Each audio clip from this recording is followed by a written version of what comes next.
కేసీఆర్కు సిట్ నోటీసులు ఇవ్వడం అనేది ఆహ్వానించదగ్గ పరిణామం. కేసీఆర్కు తెలియకుండా గత ప్రభుత్వంలో ఏమీ జరగలేదు, ఏమీ జరగదు కూడా. ఇవన్నీ కూడా కేటీఆర్, హరీష్ రావు, కవిత, సంతోష్ రావు, ఇంకా వినోద్ రావు, ఇవన్నీ కూడా ఉత్సవ విగ్రహాలు. ఏమైనా కేసీఆర్ చెబితేనే ఏ పనైనా జరిగింది, ఏ డిపార్ట్మెంట్లో అయినా. ఇంకెందుకు గత ప్రభుత్వంలో పనిచేసిన మంత్రులు కూడా కేవలం కేసీఆర్ ఆదేశానుసారమే పనిచేసిన మాట వాస్తవం. కేసీఆర్ లేకుండా ఫోన్ ట్యాపింగ్ విచారణ అనేది జరగదనేది గతం నుంచి మేము చెబుతున్నది, ఊహించిందే జరిగింది.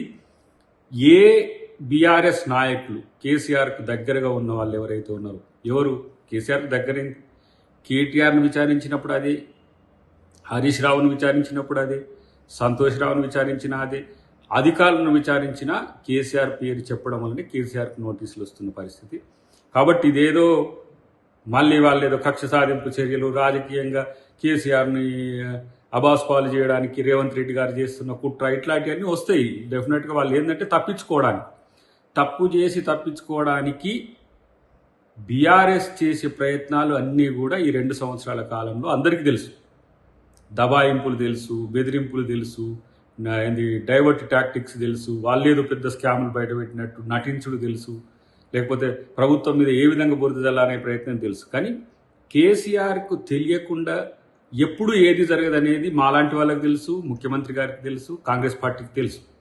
కాబట్టి ఇవాళ కేసీఆర్ నోటీస్ తీసుకున్న తర్వాత వాస్తవాలను చెబితే అది అన్నింటికీ మంచిది. ఎందుకంటే దానివల్ల కొన్ని కుటుంబాలు నాశనమైనవి, కొంతమంది అధికారుల జీవితాలు నాశనమైనవి, కొంతమంది రాజకీయ నాయకుల జీవితాల్లో ఒక అలజడి ఉంది. చివరికి తన రాజకీయ భవితవ్యం కూడా దానివల్లనే నష్టపోయిందనే విషయాన్ని వాళ్ళకి ఇప్పటికి అవగతమై ఉంటుంది. కాబట్టి అధికారం ప్రజలు ఇచ్చినప్పుడు అధికార దుర్వినియోగం చేయకుండా ప్రజల కోసం అధికారాన్ని వినియోగించడం పక్కన పెట్టి రాజకీయాల కోసం సుదీర్ఘకాల రాజకీయ జీవితంలో అధికారమే ఉండాలనే ఒక కాంక్షతో, ఒక రకమైన అత్యాశతో ఈ పరిస్థితి వచ్చిందని నేను అనుకుంటున్నా.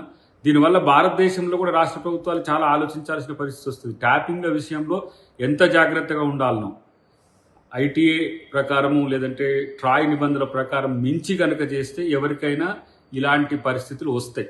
దానివల్ల శిక్షలు, లేకపోతే జైళ్ళు, లేకపోతే అరెస్టులు, ఇవన్నీ సెకండరీ ఇష్యూ. కానీ ఎథికల్గా ఇలాంటి అంశాలు భారతదేశ ముఖ్యమంత్రులనే కాదు, భారతదేశ ప్రజల్లో ఒక ఎంత అసహనాన్ని కల్పిస్తున్నమాట వాస్తవం. ఎందుకంటే ప్రైవేట్ జీవితంలోకి తొంగి చూడడము, ప్రైవేట్ జీవితాల్లోకి ప్రవేశించడము, లేదంటే విపక్ష నాయకుల యొక్క బలహీనతలో బలాలు తెలుసుకొని వాళ్ళని బలహీనులుగా చేయడానికి చేసే కుట్రలు ఏవైతే ఉన్నాయో ఇది రాజనీతి కాదు, ఇది దొరతనం కూడా కాదు నాకు తెలిసి. ఇలాంటి భారత రాజ్యాంగ పరిధిలో పనిచేయాల్సిన వ్యక్తులు, భారత రాజ్యాంగాన్ని అమలు చేస్తూ పరిపాలన కొనసాగించాల్సిన వ్యక్తులు ఇలాంటి నీతిబాహ్యమైన, లేదంటే ఇంకా చెప్పాలంటే దిగజారే రాజకీయాలకు ప్రభుత్వాలను వాడుకోవడం అనేది మంచిది కాదు.